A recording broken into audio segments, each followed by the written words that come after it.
புதிய தலைமுறை அறக்கட்டளையின் ISRB எக்ஸ்போ மன்றத்தின் தொழில் முனைவோருக்கான வளர்ச்சி பயணம் 2025. இன்னைக்கு எனக்கு கொடுக்கப்பட்ட இந்த தலைப்பு வந்துட்டு எஃபெக்டிவ் மார்க்கெட்டிங். அது என்ன மார்க்கெட்டிங் ஓகே, அது என்ன எஃபெக்டிவ் மார்க்கெட்டிங்? நம்ம ஹெச்ஆர் சார் சொன்ன மாதிரி தான் ஹியூமன் ரிசோர்ஸில் மனித வளத்தில் மார்க்கெட்டிங் துறை அப்படின்றது ரெண்டாவது தூண்.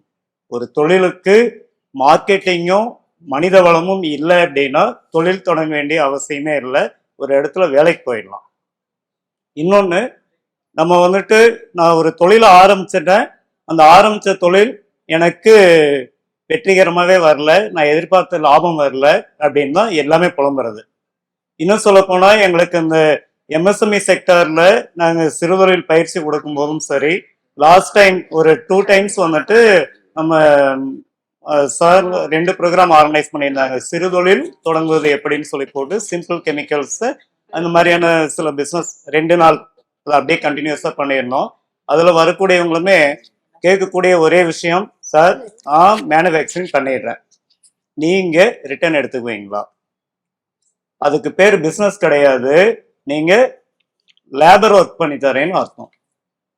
ஒரு பிஸ்னஸ் பீப்புள் அப்படின்னா அவங்களுக்கு மனித வளமும் தெரிஞ்சிருக்கணும், மார்க்கெட்டிங்கும் தெரிஞ்சிருக்கணும், ஃபினான்ஸை பற்றி தெரிஞ்சிருக்கணும், பிளான் பண்ணியிருக்கணும்.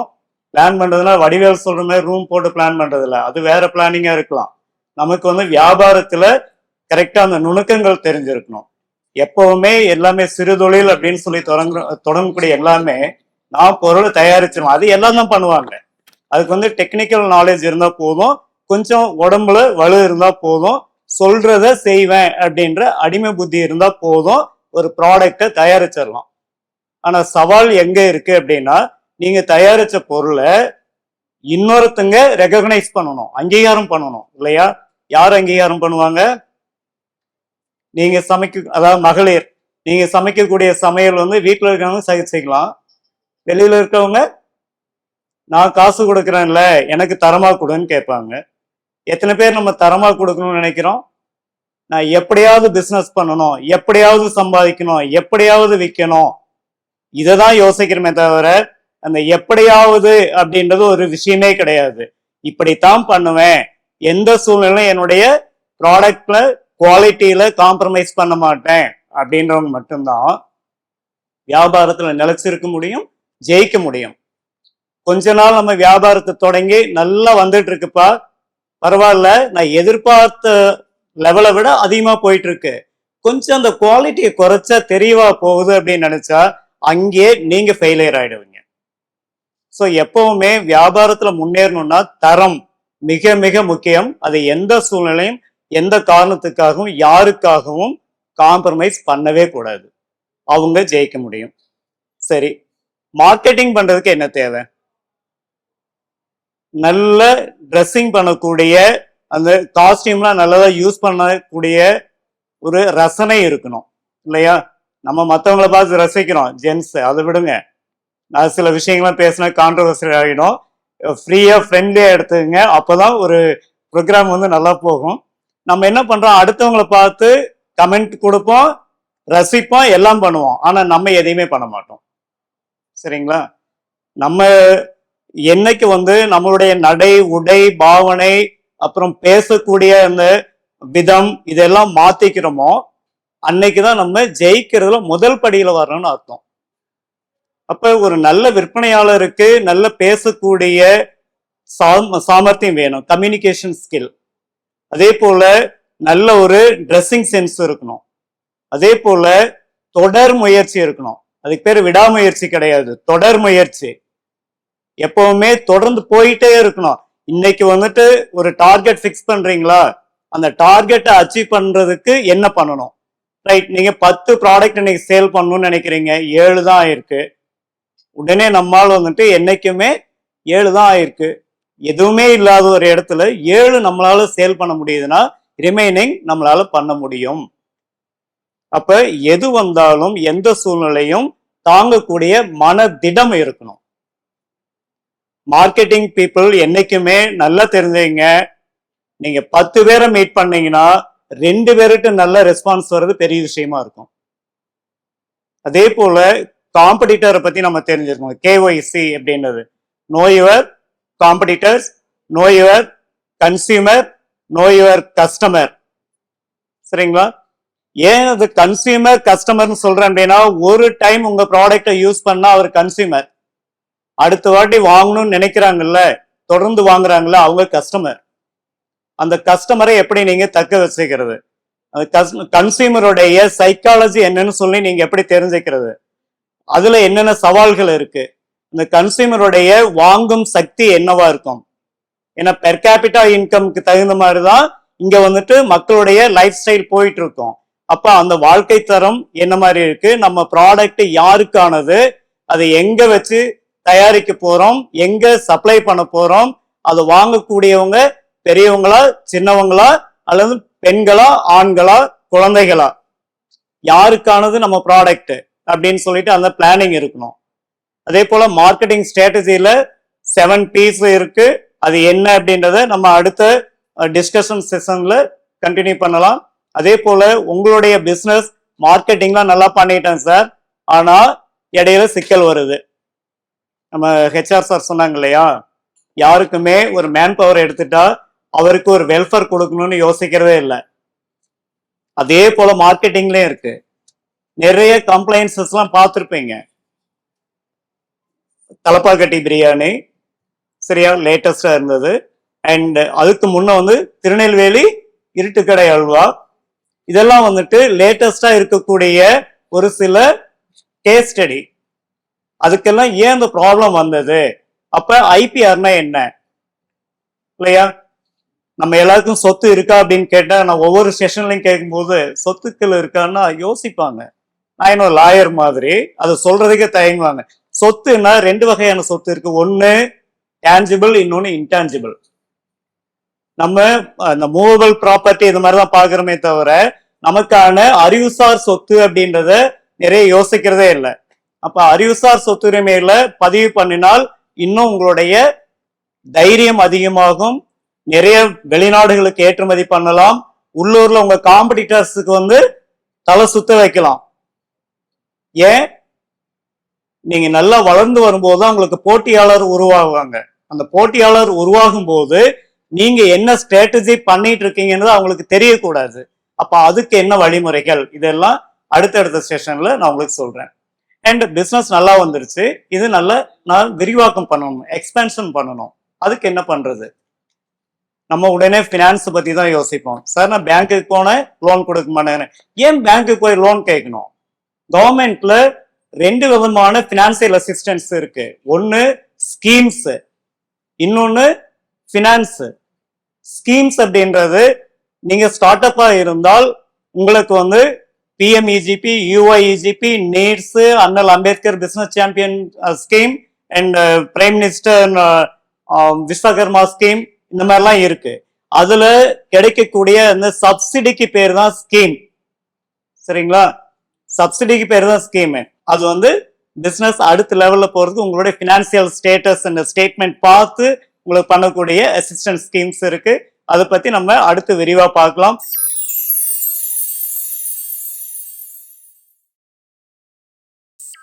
எஃபெக்டிவ் மார்க்கெட்டிங் டூல்ஸ் அண்ட் மிக்ஸ்ன்னு போட்டிருக்கேன் இல்லையா? அது என்ன மார்க்கெட்டிங் ஓகே, அது என்ன எஃபெக்டிவ் மார்க்கெட்டிங்? மனிதர்கள் தான். ஆனா ஒவ்வொரு மனிதர்களுக்குள்ளேயும் ஒவ்வொரு விதமான கேரக்டர்ஸ் இருக்குல்ல, ஒவ்வொரு விதமான ட்ரெஸ் கோடு இருக்குல்ல, நடை உடை பாவனை எல்லாம் மாறுது இல்ல, மொழிகள் எல்லாம் மாறுது இல்ல. அந்த மாதிரி ஒரு விஷயம் எஃபெக்டா இருந்தாதான் யாருக்கு அந்த காலத்தால் அது அப்படியே வலுவல பழையன கழிதலும் புதியன புகுதலும் வலுவல கால வகையினானே. காலத்துக்கு தகுந்த மாதிரி உங்களை நீங்க அப்டேட் பண்ணிக்கணும், இல்லைன்னா அவுடேட் ஆயிருவீங்க அப்படின்றதுதான் அதனுடைய விஷயம். அப்ப எஃபெக்டிவா இருக்கிறதுனா என்ன? சாதாரண இரும்பு துகள் நிச்சயமா எதையும் ஈர்க்காது. அது எவ்வளவு பெரிய ராடா இருந்தாலும் அக்னி டிஎம்டி நான் தாராளமா சொல்லலாம், ஏன்னா எனக்கு அவர் வேண்டியவர்.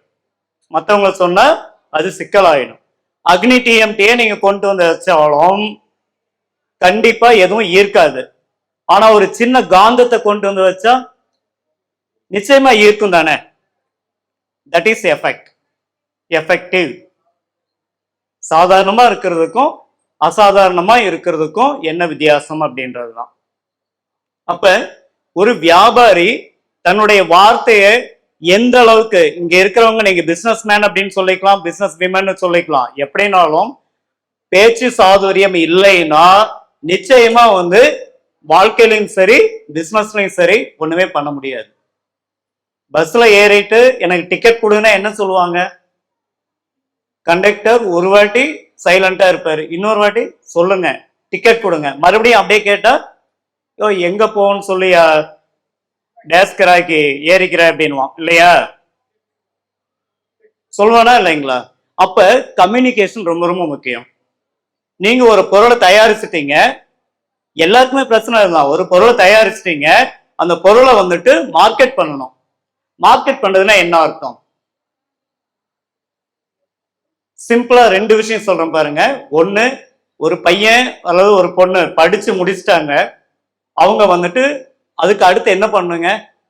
நார்மலா என்ன பண்ணணும்? ஒரு வேலைக்கு போகணும் இல்லையா? அந்த வேலைக்கு போறதுக்கு அவர் என்ன பண்ணணும்? ஒரு ப்ரொஃபைல் ரெடி பண்ணணும். அந்த ப்ரொஃபைல்ல என்ன இருக்குன்னு அவரு எடுத்து சொல்ல தெரிஞ்சிருக்கணும். யாரால கரெக்டா சொல்ல முடியும்? இப்ப இருக்கிறவங்க எல்லாமே கூகுள்ல டவுன்லோட் பண்ணி எடிட் பண்ணி கொண்டு போறாங்க இல்லையா? இல்லைன்னா ஏஐல போட்டு அதை அப்படியே கொண்டு போய் கொடுக்குறாங்க. ஹெச்ஆர் என்ன கேட்டாலும் சொல்ல தெரியாது இல்லையா? சார் நீங்க மார்க்கெட்டிங் எடுக்கிறீங்களா ஹெச்ஆர் எடுக்கிறீங்களா? அப்படியே மார்க்கெட்டிங்க்கு வாங்க. நீங்க ஒரு பொருளை தயாரிச்சா அந்த பொருளை நீங்க ஓனா மேனுஃபேக்சரிங் பண்ணும்போது அது அந்த டெஸ்கிரிப்ஷன் உங்களால சொல்ல முடியும் இல்லையா? இதுவே மற்றவங்க கிட்ட ப்ராடக்டை வாங்கியிருந்தா நீங்க ஒரு வியாபாரி. அப்ப மார்க்கெட்டிங் யாருக்கு அதிகம் தெரிஞ்சிருக்கணும்? ஒரு உற்பத்தியாளருக்கு கண்டிப்பா தெரிஞ்சிருக்கணும். அதுல 7 P's அப்படின்னு சொல்றோம். இது என்ன பிரியாணி பீஸா? 7 P's ஆஃப் மார்க்கெட்டிங் மிக்ஸ் அப்படின்றது சரியா? Price, place, people and promotions, இதெல்லாம் பேசிக் சரிங்களா? இந்த 4 P's இல்லாம definitely you can't do the business. அப்ப மறுபடியும் ரிமைனிங் இருக்கக்கூடிய அந்த 3 P's என்ன நம்ம அடுத்த ஸ்லைட்ல பார்க்கலாம். எப்பவுமே குவாலிட்டியில கண்டிப்பா நீங்க காம்ப்ரமைஸ் பண்ணாத வரையிலும் ஜெயிப்பீங்க. காம்ப்ரமைஸ் பண்ணிட்டீங்கன்னா அதோட முடிஞ்சிடும்.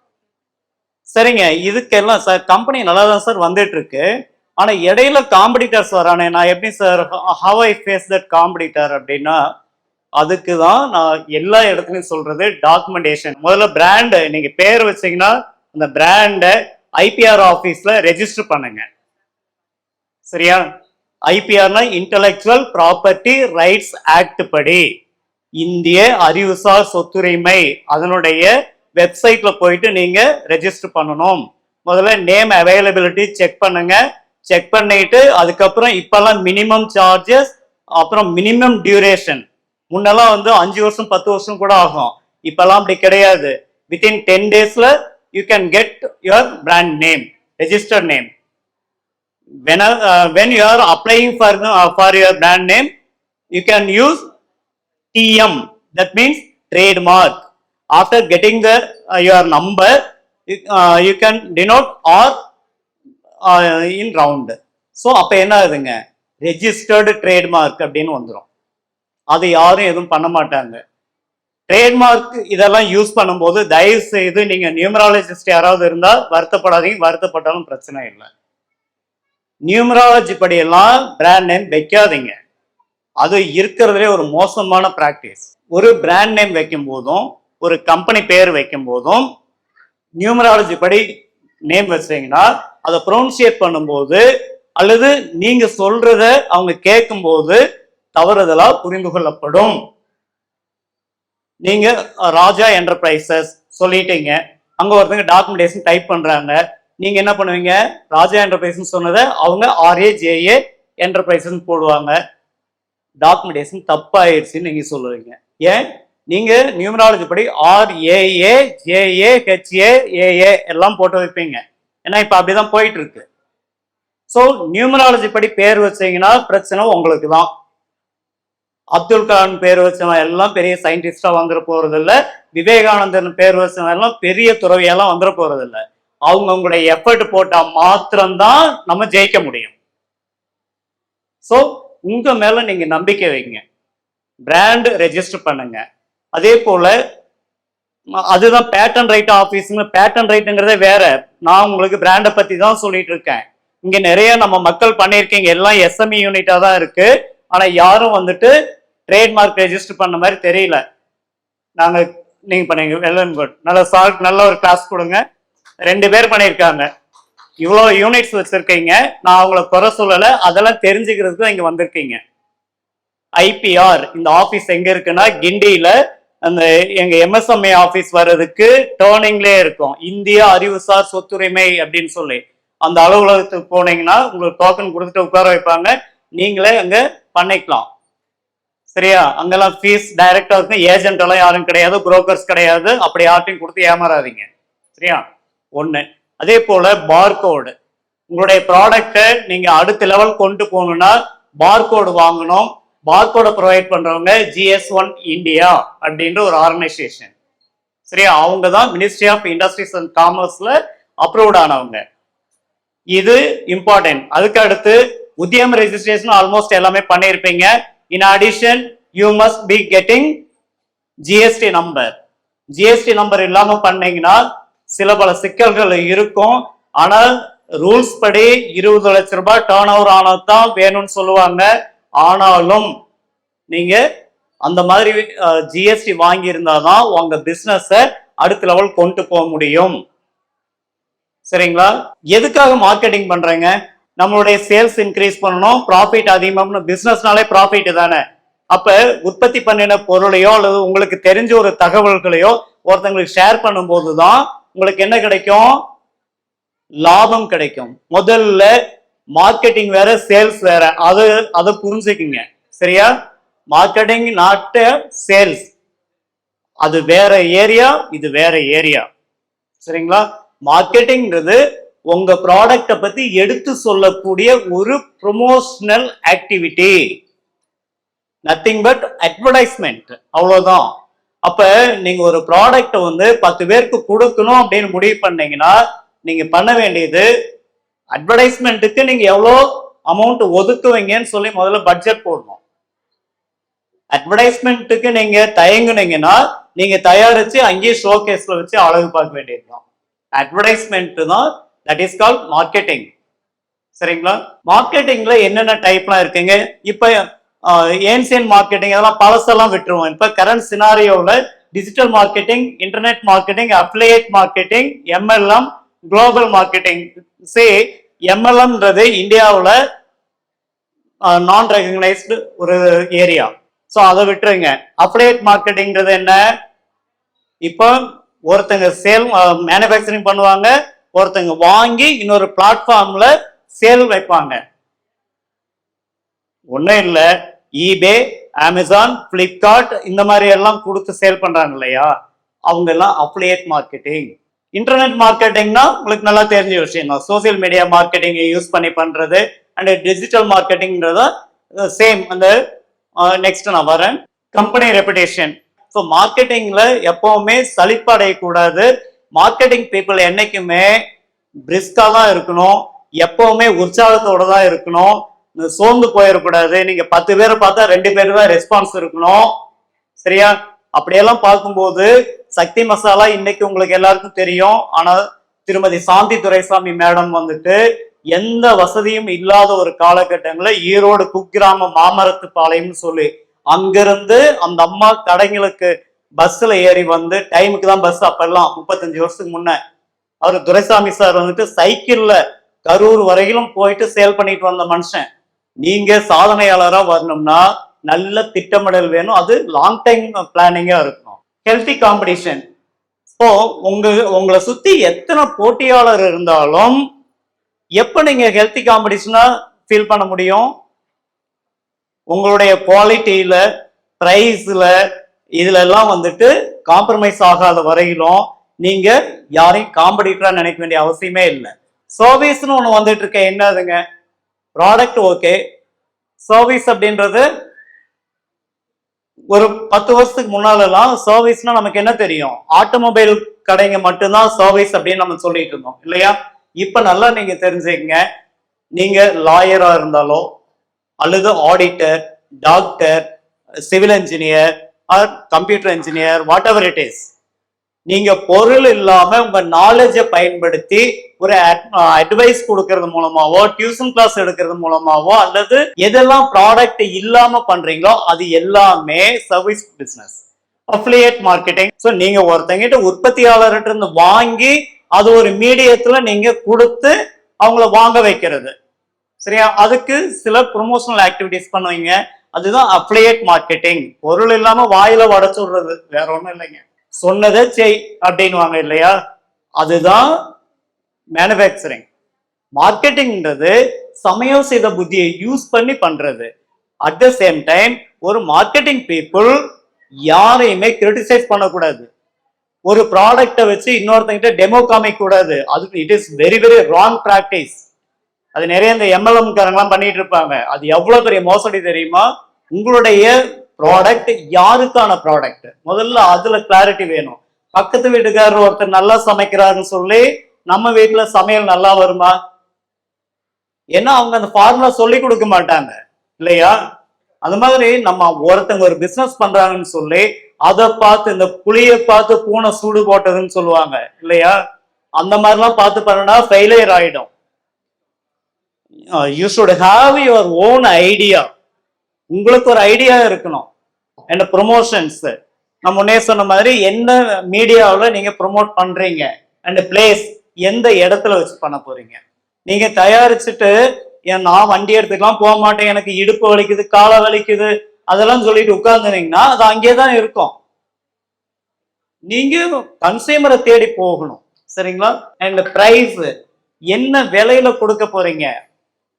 அதுதான் சொன்ன பெர் கேபிட்டா இன்கம் அப்படின்னு ஒண்ணு இருக்குல்ல, தனிநபருடைய ஆண்டு வருவாய், அவனுடைய வாங்கும் சக்தி என்ன, அதுக்கு தகுந்த மாதிரி உங்களுடைய ப்ராடக்ட் இருக்கணும். நீங்க நார்மலான ஒரு ப்ராடக்ட் மேனுஃபேக்சரிங் பண்ணிட்டு நல்ல ஒரு இங்க எல்லாமே ஈக்குவல் தான் நம்ம சொல்லி பழகிட்டோம்னா, high class people, VVIP area, celebrities அப்படின்னு சொல்றோம்ல, அவங்க ஏரியாவோட ப்ராடக்ட் கொண்டு போனா சேல் ஆகுமா? அப்ப அங்க போகணும்னா என்ன பண்ணிருக்கணும்? பேக்கேஜிங்ல நீங்க கவனம் செலுத்தணும். அட்ராக்ஷனுங்க. அதே போல நீங்க கன்சியூமபிள் கூட்ஸ் பண்றீங்களா, கன்சியூமபிள் கூட்ஸ்ல FMCG பண்ண போறீங்களா, அல்லது கொஞ்சம் இந்த மாதிரி கார்மெண்ட்ஸ் அந்த மாதிரியான மெட்டீரியல் பண்ண போறீங்களா, அல்லது இண்டஸ்ட்ரியல்ஸ்க்கு தேவையான ப்ராடக்ட் பண்ண போறீங்களா? அதை முதல்ல கிளாசிஃபை பண்ணுங்க. அதை ஐடென்டிஃபை பண்ணிட்டு அதை பத்தி ஒரு ரிசர்ச் பண்ணுங்க. உங்க காம்படிட்டர் யாரு, அவங்க எவ்வளவு நாளா பண்ணிட்டு இருக்காங்க, உங்களுக்கு இதுல என்ன நாலேஜ் இருக்கு, உங்களால இது லாங் டைம் சஸ்டெயின் பண்ண முடியுமா, இதுக்கான இன்வெஸ்ட்மெண்ட் எங்க இருந்து நீங்க கொண்டு வருவீங்க, எல்லா பணமும் பேங்க் லோனை எதிர்பார்த்து தான் இருப்பீங்களா, இல்ல உங்களுடைய பினான்சியல் கெப்பாசிட்டி என்ன, இதெல்லாம் பார்த்து தான் ப்ராடக்டை சூஸ் பண்ணணும். அதே போல உங்களுக்கு ரா மெட்டீரியல் சப்ளை பண்ணக்கூடியவங்க யாரு, அவங்க ரெகுலரா சப்ளை பண்ணுவாங்களா, அது ரொம்ப முக்கியங்க. அப்ப நீங்க என்ன பண்ணணும்னா, ரிசர்ச் மெத்தட்ல பண்ணிருப்பீங்கல்ல, உங்க கையில இன்னும் 2-3 சப்ளையர்ஸ வச்சிருக்கணும். அப்பதான் ஒருத்தன் நம்மளை ஏமாத்துறான்னு தெரிஞ்சாலோ அல்லது டிமாண்ட் கிரியேட் பண்றான்னு தெரிஞ்சாலோ இன்னொருத்தங்கிட்ட நம்ம உடனே வாங்க முடியும். இல்லைன்னா என்ன ஆகும், ஒருத்தங்களே நம்பி உட்கார்ந்து இருந்தா நம்ம பிசினஸ் அடுத்த லெவலுக்கு மூவ் ஆன் ஆகாது. சரிங்களா? நீங்க பாத்தீங்கன்னா சர்வே எடுக்கிறோம்னு சொல்லிட்டு இந்த ஃபார்ம் கொடுத்துக்கலாம் சிலர் போவாங்கல்ல, அதெல்லாம் என்ன சர்வேங்க? சம்டைம்ஸ் பிராண்டட் கம்பெனிஸ்லாம் என்ன பண்ணுவாங்க, பிராண்டட் கம்பெனிஸ் எல்லாம் ஒரு 5-10 கேர்ள்ஸுங்களை அனுப்பி, சேல்ஸ் கேர்ள்ஸ் அனுப்பி வீடு வீடா அனுப்பிட்டு அதுக்கப்புறம் ஃபீட்பேக் இந்த மாதிரிலாம் வாங்குவாங்கல்ல, அது என்னது? அதுக்கு பேர் survey, market survey. Market survey எடுத்து அதுக்கப்புறம் தான் அடுத்த ஸ்டேஜுக்கு அவங்க போவாங்க. நீங்க நம்ம ஆளுங்க பாத்தீங்க அப்படின்னா 1+1 ஃப்ரீன்னு கொடுத்தா என்ன சொல்லுவான், இவன் போறது ஆடி ஆஃபர்னு போவான். அவனுக்கு சொல்றது என்னன்னுவான், அதெல்லாம் விற்காது, எடுத்து போட்டு சேல் பண்ணுவாங்கப்பா. இவங்களா ஒரு கதையை சொல்லுவாங்க. அதையெல்லாம் காதலே வாங்கிக்க கூடாது. சிலர் காதலை வாங்குறது இல்லை, அது வேற, வாங்கவும் வேண்டாம். ஆனா சில விஷயங்கள் நம்ம காதலை வாங்கக்கூடாது. அப்பதான் நம்ம முன்னேற முடியும். காலத்துக்கு தகுந்த மாதிரி உங்களை நீங்க மாத்திக்கணும். உலகம் நமக்காகலாம் மாறாது, நம்ம தான் உலகத்துக்கு தகுந்த மாதிரி மாறிக்கணும். மக்களை ஒரு விஷயம் நல்லா தெரிஞ்சுங்க, கவர்மெண்ட்லயும் ஒரு போர்ட்டல் இருக்கு, ஜெம் போர்ட்டல்னு பேரு. If you have Udyam registration and GST, நீங்க ஜெம் போர்ட்டல்ல ரெஜிஸ்டர் பண்ணிக்கங்க. கவர்மெண்ட் ஆர்டர் என்னன்னா 25% வரையிலும் உத்தியம் ரெஜிஸ்ட்ரேஷன் வச்சிருந்தீங்கன்னா 25% வரையிலும் உங்ககிட்ட ப்ராடக்ட் வாங்கணும். அதாவது கவர்மெண்ட் செக்டர். இப்ப நம்ம railway department, police department, armed forces, அந்த மாதிரி எல்லாம் கவர்மெண்ட் டிபார்ட்மெண்ட்ஸ் எல்லாம் உத்தியம் ரெஜிஸ்ட்ரேஷன் வச்சிருக்கக்கூடியவங்க கிட்ட 25% ப்ராடக்ட் வாங்கணும் ரூலே இருக்கு.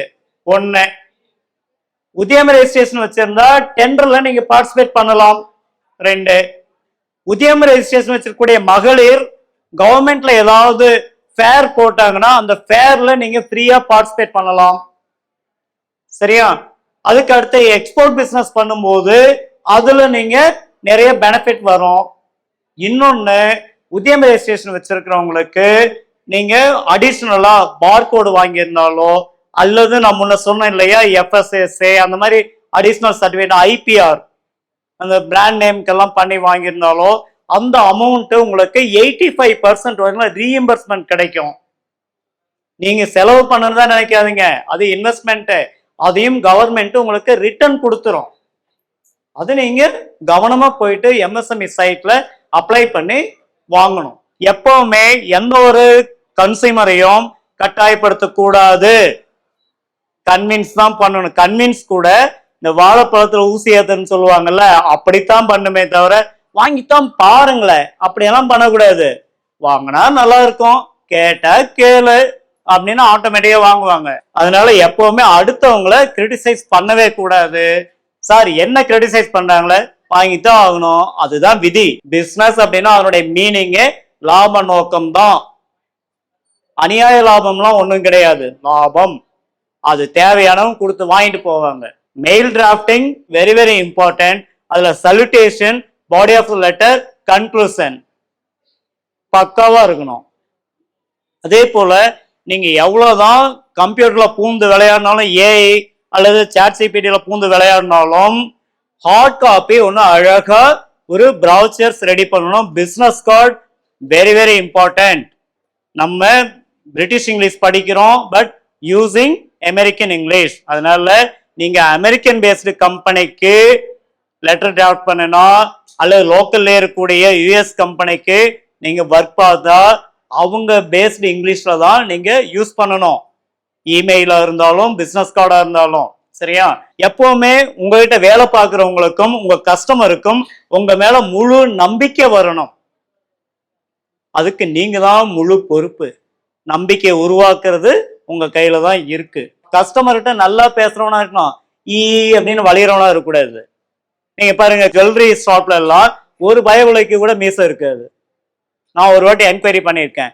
ஏன் தம்பி இந்த மாதிரி மீசை இல்லாம இருக்கீங்க, என்ன இது அப்படின்னு கேட்டா, சார் இங்க இருந்தா அப்படி மீசை முறுக்குவானுங்க, வருவாங்க போவாங்க, இதெல்லாம் கம்ப்ளைண்டா வந்து இருக்கு. அதனால மீசை எடுத்துட்டாக்கா பாக்குறது பிளசன்ட் ஃபேஸா இருக்கும். அதனால எங்களுக்கு அதெல்லாம் எடுக்க சொல்லிட்டாங்க. எல்லாம் சந்தனம் போட்டு வைக்கணும். புரியுதுங்களா? நான் உங்களுக்கு இந்த 1/2 hourல என்ன சொல்ல முடியுமோ அதை சொல்லி முடிச்சிருக்கேன். நம்புறேன். விடைபெறுகிறேன். நன்றி, வணக்கம். நீங்களும் தொழில் முனைவோராக சாதிக்க ISRB எக்ஸ்போ மன்றம் அன்புடன் அழைக்கிறது. தொடர்புக்கு புதிய தலைமுறை அறக்கட்டளை, 24 GN செட்டி சாலை, தியாகராய நகர், சென்னை 6,17,000.